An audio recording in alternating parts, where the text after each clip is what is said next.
నిన్నటి రోజున మాజీ మంత్రి సీనియర్ నాయకులు అంబటి రాంబాబు గారిని అరెస్ట్ చేసినటువంటి తీరు చూసిన తర్వాత అందరికీ కూడా మొదటి నుంచి గత 1.5 సంవత్సరాల నుంచి అందరికీ కూడా ఒకటే అభిప్రాయం.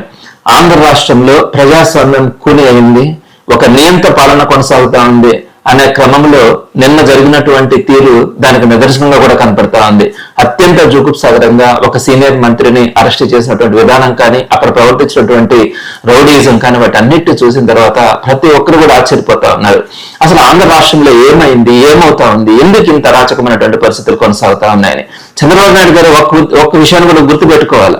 మీ ఇంట్లో మహిళల్ని ఎవరు ఏమనుకున్నా కూడా మీ మనోభావాలు దెబ్బతిన్నాయని ఆ రోజు మీరు ప్రవర్తించినటువంటి తీరు కానీ, మీరు ఏడ్చినటువంటి విధానం కానీ ఎవరు కూడా మర్చిపోలే. మీరు బాధపడి ఉండొచ్చు, మీ మనోభావాలు దెబ్బతిన్నాయని కూడా ఆలోచించి ఉండొచ్చు, కానీ ఎవరు కూడా ఏం అనలే. కానీ మీరు సాక్షాత్తు ముఖ్యమంత్రిగా ఉన్నప్పుడు ఈ రోజు యావత్ ఆంధ్ర రాష్ట్రమే కాదు, ప్రపంచంలోనే అందరి హిందువుల యొక్క మనోభావాలకు సంబంధించినటువంటి తిరుమల తిరుపతి విశిష్టత గురించి కానీ, తిరుమల లడ్డు యొక్క పవిత్రత గురించి కానీ, వారి యొక్క మనోభావాలకు సంబంధించి మీరు దెబ్బతీసే విధంగా మాట్లాడినటువంటి తీరు అంటే, ఆ రోజు లడ్డూలలో జంతువుల కొవ్వులు కలిసినాయని, అదేవిధంగా పంది కొవ్వు, అలానే పశువుల కొవ్వులు కలిసినాయని చెప్పి మీరు ఎలాంటి ఆధారాలు లేకుండా ఒక ఆరోపణ చేసి ఒక ముఖ్యమంత్రి స్థాయిలో ఉన్నప్పుడు అందరు మనోభావాలను దెబ్బతీసినటువంటి విధానం ఎవరు కూడా మర్చిపోలే.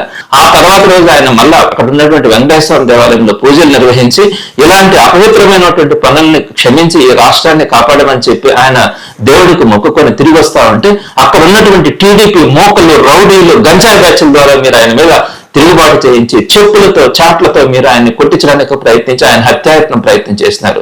అక్కడ ఉన్నటువంటి పోలీసుల సాక్షిగా పోలీసులు అందరూ చూస్తుండగానే వీటన్నింటినీ కూడా గుంటూరులో ఉన్నటువంటి టీడీపీ మోకలు చేసినటువంటి తీరు అందరూ కూడా చూసినాం.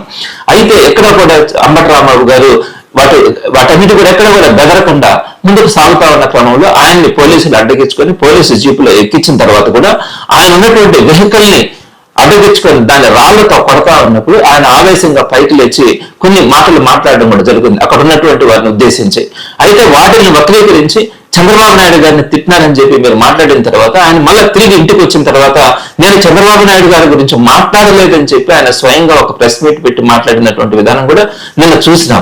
అయినప్పటికీ కూడా చంద్రబాబు నాయుడు గారు ఎప్పుడెప్పుడు అంబటి రాంబాబుని అరెస్ట్ చేయాలా, ఆయనకు ఉన్నటువంటి రెడ్ బుక్ లిస్ట్ లో ఉన్నటువంటి ప్రధానమైన పేర్లు అంబటి రాంబాబు గారు కూడా ఉన్నారు కాబట్టి ఆయన మీద ఎప్పుడెప్పుడు అరెస్ట్ చేద్దామన్న ఆలోచన మీకు ఉంది కాబట్టి ఆయన బయటకు వచ్చి వివరణ ఇచ్చిన తర్వాత కూడా వారి ఇంటి మీదకి మనుషుల్ని పంపించి కొన్ని వందల మందిని ఆయన ఆఫీసులో ఉన్నారని తెలిసినా కూడా వాళ్ళ ఇంటి మీదకి, వాళ్ళ ఇంట్లో వాళ్ళ కూతురు, వాళ్ళ భార్య లాంటి మహిళలందరూ ఉన్నా కూడా ఆ ఇంటి మీదకి పంపించి దారుణమైనటువంటి విధ్వంసం చేసినటువంటి పరిస్థితిని మనం చూసినాం.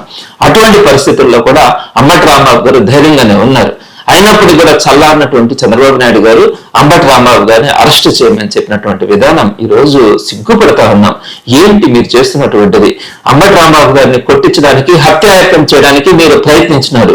ఎక్కడ పోలీసుల సాక్షిగా పోలీసుల ముందే ఇవన్నీ కూడా జరుగుతూ ఉన్నాయి.